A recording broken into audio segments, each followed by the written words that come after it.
So good morning and once again मैं आप सबका अपने यूट्यूब चैनल बहुत बहुत स्वागत करता हूं।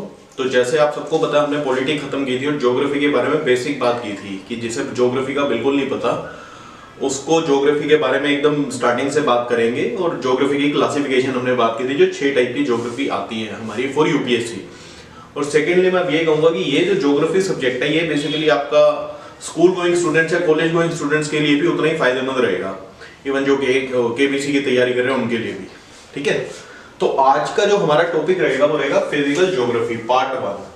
फिजिकल ज्योग्राफी की अगर मैं बात करूं तो फिजिकल मींस जो भी आपके अराउंड चीजें हैं, एनवायरनमेंट है, नेचर है, यूनिवर्स है, अंडरस्टूड, तो फिजिकल में आ जाता है कि सी है, नेचुरल, आप ये कह सकते हैं कि नेचुरल रिसोर्सेज या नेचुरल एनवायरनमेंट को फिजिकल ज्योग्राफी कहा गया है, जिसमें हम कुछ चेंज नहीं कर सकते और जिसमें चेंज होने के हिसाब से हमारी लाइफ में काफी चेंज आता है, अंडरस्टूड, उसे फिजिकल ज्योग्राफी कहते हैं।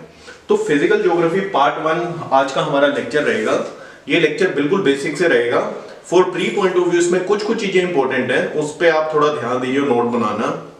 और तो भी फिजिकल ज्योग्राफी में जो बेसिक्स हैं वो हमारे यूनिवर्स हो गया, सोलर सिस्टम, अर्थ हो गया, और जितनी भी मटेरियलिस्टिक अप्रोच है, मटेरियलिस्टिक अप्रोच वो जो नेचुरल रिसोर्सेज हैं आपके, अंडरस्टूड।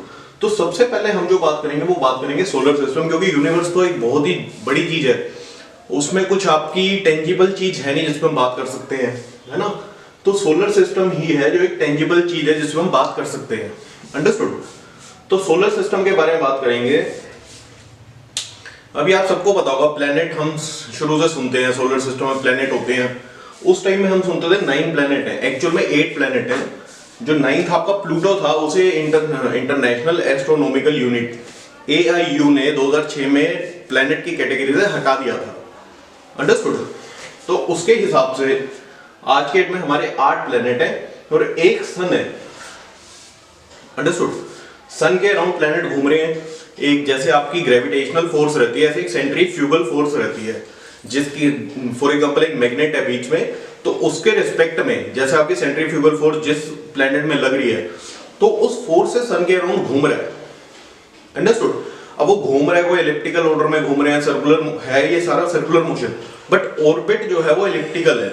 एलिप्टिकल मींस इस तरह का, जैसे अगर ये है तो ऐसे घूम रहा है, उसमें आपका ये डिस्टेंस और ये डिस्टेंस डिफरेंट रहेगा, ये डिस्टेंस और ये डिस्टेंस डिफरेंट रहेंगे, है ना। जो 90 डिग्री एंगल है उसमें एक्स एक्सिस 5 है तो यहाँ पे 7 या 4 होगी, 5 और 5 होते तो सर्कुलर बन जाता, अंडरस्टूड। तो ये प्लेनेट और सन का रिलेशन है आपस में। प्लैनेट्स की कोई लाइट नहीं होती, वो सन की लाइट से ही रिफ्लेक्ट करते हैं, जीवन ऐसे जैसे कि अर्थ के इटसेल्फ कोई लाइट नहीं है, जब सूरज छुप जाता है अंधेरा हो जाता है ना। एलिप्टिकल वे में बात की है अभी हमने। तो मेन 8 प्लैनेट है ये, mercury, Venus, earth, Mars, my very educated mother, just show us 9 planet हुआ करता था, वो प्लैनेट हट गया। तो माई वेरी एजुकेटेड मदर जो फर्स्ट 4 अक्षर है उन्हें कहा जाता है टेरेस्ट्रियल प्लैनेट्स, और जो लास्ट के 4 है उन्हें कहा जाता है गैसियस प्लैनेट, अंडरस्टूड। तो फर्स्ट 4 में कौन से, my very educated mother, my very educated mother, just show us 9 planet होता था प्लूटो। तो ये जो 4 हैं आपके, ये गैसियस प्लैनेट और ये है टेरेस्ट्रियल प्लैनेट। ये आपसे कोई वैसे पूछ सकता है कि आपको अगर ऑप्शन दिया है तो इसमें कौन सा गैसियस नहीं है, कौन सा टेरेस्ट्रियल नहीं है, तो आपको जस्ट नाम से याद रहे, ठीक है। उसके बाद बात करेंगे सन की। तो सोर्स ऑफ लाइट रहता है सभी प्लैनेट्स का, क्योंकि किसी की लाइट होती नहीं। अभी सन पे जैसे अर्थ पे आप सबको पता है कि 78% नाइट्रोजन है, 21% ऑक्सीजन है, और जो रिमेनिंग आपकी 1% रहेगी वो अदर गैसेज है ना। इसी तरह सन के ऊपर आपकी सिर्फ और सिर्फ हाइड्रोजन और हीलियम प्रेजेंट है।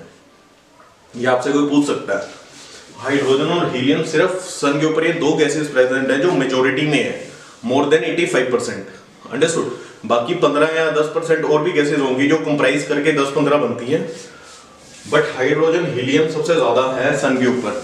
इस वजह से सन का जो टेम्परेचर रहता है 15 × 10⁶ degree Celsius, means 1, 10, 100, 1000, 10 lakh, 10 lakh, 1 crore 50 lakh degree Celsius temperature है अर्थ का, और सन का, सॉरी, अंडरस्टूड। और शाइनिंग सरफेस जो सन का होता है उसे फोटोस्फीयर कहा जाता है। ये जो मैंने बोल्ड में किया हुआ है ग्रीन में, तो ये आपके लिए टर्मिनोलॉजी है, ये आप याद रख सकते हैं ताकि कोई आपसे प्री में पूछे तो आपको याद रहे।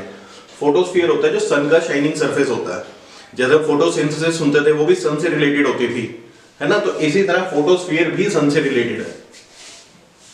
आउटर लेयर जो सन की होती है वो कुछ गैसेस से बनी होती है, उस गैसेस का नाम कोरोना कहते हैं। उस लेयर का, फॉर एग्जांपल ये लेयर आपकी बनी हुई है कोई सन के बाहर, इसमें सर्टेन गैसेस है, तो ये पूरी लेयर को कोरोना कहा जाता है। अंडरस्टूड। इसी से अर्थ का जो डिस्टेंस है सन का हुआ 150 मिलियन किलोमीटर। जस्ट वैसे मैं आपको बता रहा हूँ, अदरवाइज याद रखने की जरूरत नहीं है। अर्थ का डिस्टेंस सन से है 150 किलोमीटर। और लाइट जब दिन निकलता है तो सूरज से जो लाइट अर्थ तक पहुंचने में टाइम लेती है वो लेती है 8.5 मिनट। 8.5 मिनट में सन की लाइट अर्थ पे आ जाती है। अंडरस्टूड। तो ये हमने बेसिक की बात की थी, ये पूरा लेक्चर ऐसे ही वैसे तो बेसिक ही है, तो इसी वजह से हम जल्दी जल्दी खत्म करेंगे। बट सन के बारे में आपको 2-4 चीजें याद रखने वाली हैं, उसको जरूर एक बार मेमोराइज। तो सन के बाद बात आती है अर्थ की। अब अर्थ आपको पता है कि एक ही ऐसा प्लेनेट है जिसपे लोग रह रहे हैं, जिसपे लाइफ पॉसिबल है अभी तक, तो इसे वाटरी प्लेनेट और ब्लू प्लेनेट भी कहा जाता है। कोई आपसे एमसीक्यू में पूछे तो वाटरी प्लेनेट और ब्लू प्लेनेट जो है वो है अर्थ। ये टिल्ट है 23.5 degree Celsius, axis 66.5 degree angle पे। मींस कि अगर आपका सॉरी ये सन था, अगर आपका ऐसे कुछ है ना, ये 90 डिग्री एक्स और वाई एक्सिस है, तो कायदे से इसको ऐसे होना चाहिए, बट ये थोड़ी टेढ़ी है। अंडरस्टूड। ये जो एंगल है ये है 66.5 डिग्री, ये कह सकते हो आप, ये कह सकते हो 66.5 डिग्री सेल्सियस टिल्टेड है, अर्थ थोड़ी टेढ़ी है। अंडरस्टूड। तो ये टिल्टेड एंगल है 66.5 डिग्री, 23.5 एक्सिस पे टिल्टेड है ये। रोटेशन इसकी होती है 23 घंटे 56 मिनट 4.09 सेकेंड। 24 घंटे नहीं होती, 24 घंटे में 4 मिनट का डिफरेंस है। इसी वजह से हमें कुछ टाइम बाद लीप ईयर मिलते हैं। अंडरस्टूड। लीप ईयर क्यों आता है? 365 के 4 साल बाद आपका लीप ईयर आता है, बिकॉज रोटेशन जो है 23 घंटे 56 मिनट की है। कायदे से एक दिन हमारा 23 घंटे 56 मिनट का होना चाहिए, बट हम काउंट 24 घंटे करते हैं, इस वजह से लीप ईयर आ जाता है। और रेवोल्यूशन जो आपके 365 डेज 5 आवर 48 मिनट, ये ऑलमोस्ट आप कह सकते हैं साल के बराबर ही है, 5 घंटे 48 मिनट। तो 5 घंटे को अगर आप एक दिन या एक महीने में लेके जाओ तो काफी टाइम लग जाता है, ठीक है। तो रोटेशन इसकी है 23 घंटे 56 मिनट की, रेवोल्यूशन 365 दिन 5 घंटे 48 मिनट। इतना याद रखने की जरूरत नहीं है, बस पता हो आपको। नेक्स्ट आता है मून। तो नेचुरल सैटेलाइट अर्थ की है मून, सबको पता होगा स्टार्टिंग से। रोटेशन इसकी जैसे इसमें 23 घंटे है, इसकी 27 डेज 7 आवर 43 मिनट्स है। अंडरस्टूड। और रेवोल्यूशन इसके 29.53 डेज है। तो इसके रोटेशन को कहा जाता है साइड्रल मंथ और रेवोल्यूशन को कहा जाता है साइनोटिक मंथ। ये आपसे पूछ सकते हैं, साइड्रल मंथ और साइनोटिक मंथ आपको याद रहे। और माउंट लिबनिट्स हाईएस्ट पॉइंट है नॉर्थ साउथ पोल पे मून के। हाईएस्ट पॉइंट का मतलब जैसे माउंट एवरेस्ट अर्थ का है, इसी तरह ये माउंट लिबनिट्स जो है हाईएस्ट पॉइंट है साउथ पोल पे मून का। और स्टडी मून की को कहा जाता है सेलिनोलॉजी। फॉसिल प्लैनेट भी मून को कहा जाता है। आपसे कोई पूछ सकता है, इनकेस कोई फॉसिल प्लैनेट के बारे में आपसे पूछे कि which among these are fossil planet, और आपको ऑप्शन ये 3 दिए हो और एक ये दिया, और आप कहीं सोचे मून तो प्लैनेट है ही नहीं, मून तो सैटेलाइट है ना। तो ऐसा नहीं है, फॉसिल प्लैनेट जो है वो मून को कहा जाता है, ये भी आपने याद रखना।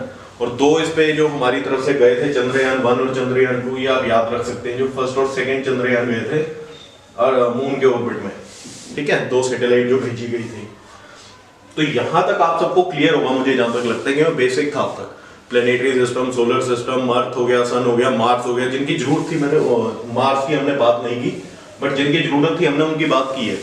अंडरस्टूड। तो आगे का जो टॉपिक है ये थोड़ा डिफरेंट है, डिफरेंट इन द सेंस कि पढ़ा सबने होगा, बट अंडरस्टैंडिंग में थोड़ा डिफरेंस रह जाता है कई बार कि पता नहीं लगता। तो अगर एस्टेरोइड, जो अगली टर्म आती है एस्टेरॉइड्स आती है।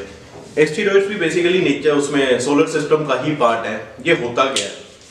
एस्टेरॉइड की अगर मैं बात करूं, माइनर प्लैनेट और प्लैनेटॉइड भी कहा जाता है। अंडरस्टूड। तो अगर मैं आपसे बात करूं, फॉर एग्जांपल ये अर्थ है, अंडरस्टूड, इसके अराउंड मरकरी घूम रहा है, वीनस घूम रहा है, अर्थ, मार्स, जुपिटर, है ना। मरकरी, वीनस, अर्थ, मार्स, जुपिटर, ये सारे घूम रहे हैं आपके, मरकरी, वीनस, अर्थ, मार्स। और जुपिटर, हमने इन 5 की बात की है।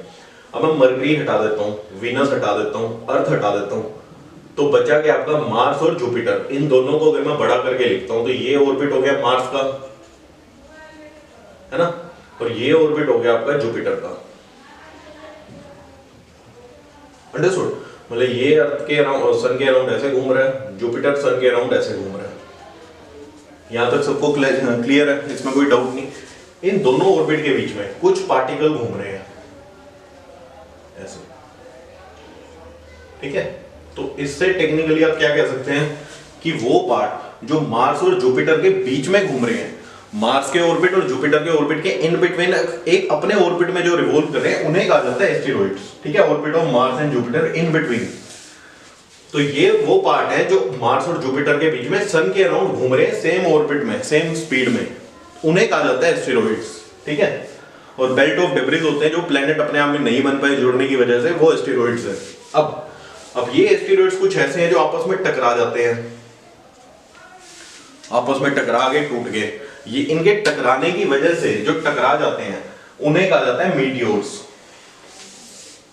अंडरस्टूड? जो मार्स और जुपिटर के बीच में घूम रहे हैं वो एस्टेरॉइड्स हैं।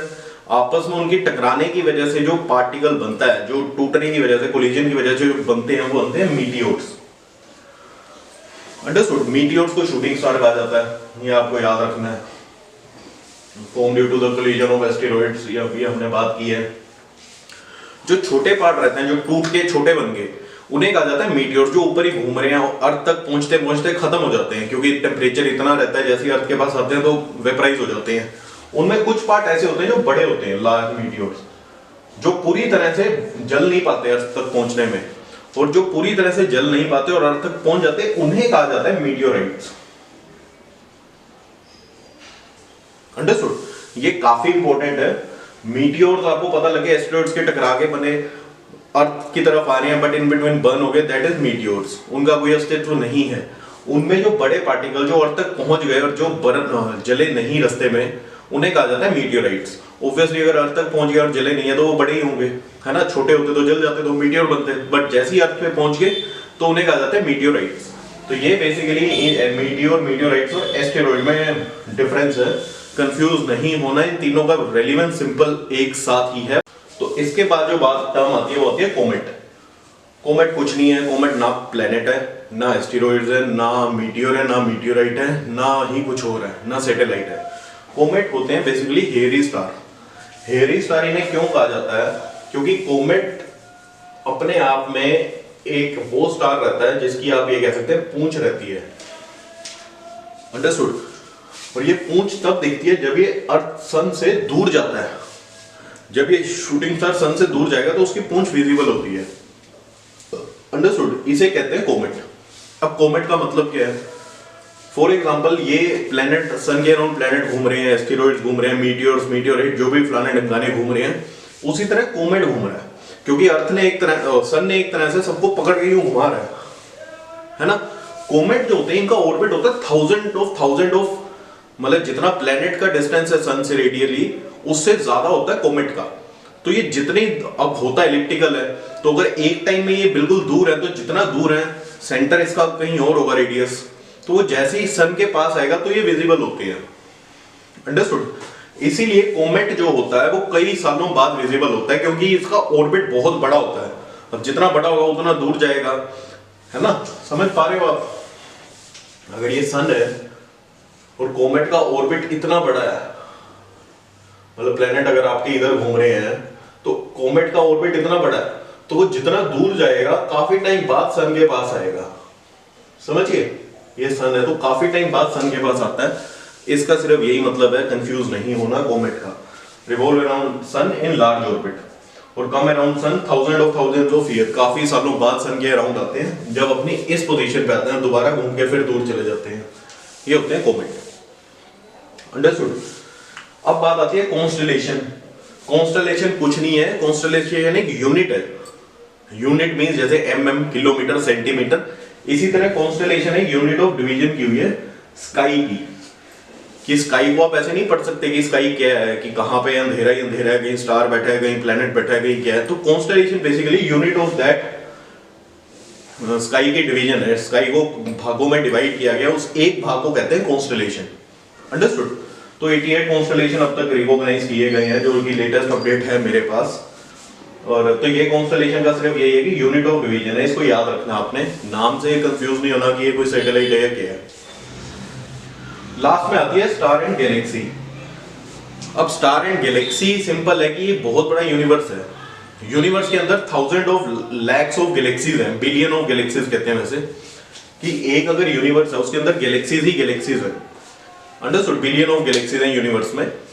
अब मैं आपको इसका वेन डायग्राम के हिसाब से अगर बना के दिखाऊं तो बेसिकली आपका ये यूनिवर्स है ना, इसके अंदर बिलियन ऑफ गैलेक्सीज हैं, बिलियन ऑफ गैलेक्सीज। इन एक गैलेक्सी के अंदर बिलियन ऑफ स्टार्स हैं। अंडरस्टूड? कि बिलियन ऑफ स्टार जो है वो एक गैलेक्सी में है और बिलियन ऑफ गैलेक्सीज हैं यूनिवर्स में। तो यूनिवर्स इतना वास्ट है जिसके बारे में आप पढ़ ही नहीं सकते कभी, इतना वास्ट है वो। तो हमें इतना दूर नहीं जाना, हमें सिर्फ ये रेफरेंस है कि जो हमारी गैलेक्सीज के अंदर बिलियन ऑफ स्टार है, उनमें जो सबसे नियरेस्ट स्टार है वो है Proxima Centauri, nearest star to earth. और जो गैलेक्सी सबसे पास है अर्थ के वो है मिल्की वे गैलेक्सी। अंडरस्टूड? एंड्रोमेडा भी कह देते हैं, एंड्रोमेडा मिल्की वे गैलेक्सी, दोनों में जो ऑप्शन आपको दिखे वो आपने टिक मारना है। तो ये स्टार और गैलेक्सी की बात है, nearest star Proxima Centauri, nearest Galaxy Andromeda या मिल्की वे गैलेक्सी। इन सब का मैंने एक अपने इंस्टा हैंडल इवन यूट्यूब पे भी पोस्ट के तौर पे फिजिकल ज्योग्राफी की टर्मिनोलॉजी शेयर की थी, वो भी इन्हीं से ही निकली हुई थी। और जो इनमें नहीं पार्ट आ पाए वो हमने वहां डाले हैं। जैसे मॉर्निंग इवनिंग स्टार आपका वीनस को कहा जाता है, वो उसमें लिखा हुआ है। गाइनीमेड सबसे बड़ी सैटेलाइट है सोलर सिस्टम की और ऑब्वियसली जुपिटर की, वो वहां पे दिया गया है। टाइटन सैटेलाइट है यूरेनस की, है ना, तो सैटर्न की। तो इस वजह इसके हिसाब से हमने टर्मिनोलॉजीज वहां पे यूज की गई हैं। तो कुछ आप यहां से नोट डाउन कर लें, और सेकेंडली जो इंस्टा पे पोस्ट दी गई है कुछ आप वहां से शेयर कर सकते हैं अपने रेफरेंस नोट्स के लिए। अंडरस्टूड? तो लेक्चर यहीं खत्म करते हैं और उम्मीद करता हूं आपको समझ आया होगा। और एक बार प्लीज इसको दोबारा रिवाइज कीजिए, सिंपल है, सबने पढ़ा हुआ है, बस कंफ्यूज नहीं होना कुछ टर्म्स के बीच में। मैंने समझाने की कोशिश की है ताकि आपके माइंड में एक बार बैठ जाए। अंडरस्टूड? तो इसी के साथ वीडियो खत्म करते हैं और उम्मीद करता हूँ समझ आया होगा आपको। तो प्लीज चैनल को सब्सक्राइब कीजिए, वीडियो को लाइक एंड शेयर जरूर कीजिए। इन दी एंड थैंक यू एंड जय हिंद।